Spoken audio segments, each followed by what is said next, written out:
to the online tutor, the one place that turns questions into answers. Still under our accounting financial ratios, specifically liquidity as a subtopic. So the next ratio we're looking at is our asset test ratio. And this ratio is basically current assets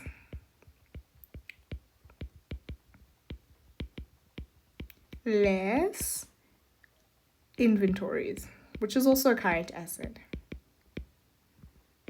to get us current liabilities. So this is very similar to our current ratio in that it has current assets and current liabilities, but the only exception is that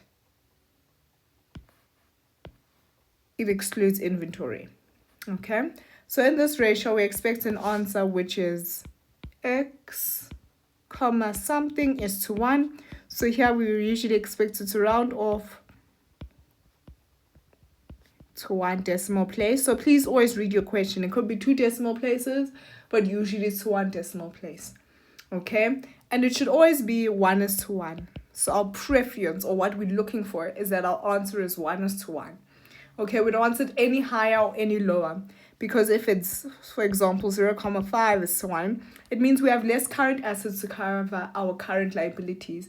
It means in the case that our inventory is held up, what other current assets could we use to pay off current liabilities?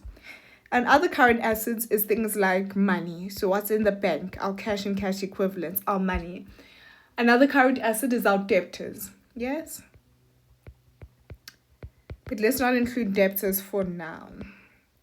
How else could we look at current assets less inventory to get us current liabilities, our asset test ratio? We also say if, for example, the country is in an economic depression, so things in the country are really bad, we're saying that the company will have difficulty selling stock, but also debtors will take longer to pay. And this will show up in this ratio because it means less inventory is being converted into cash, which means it's harder to pay current liabilities, which needs cash up front.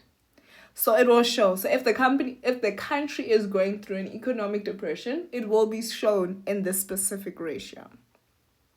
I hope this makes a bit of sense. If it did, please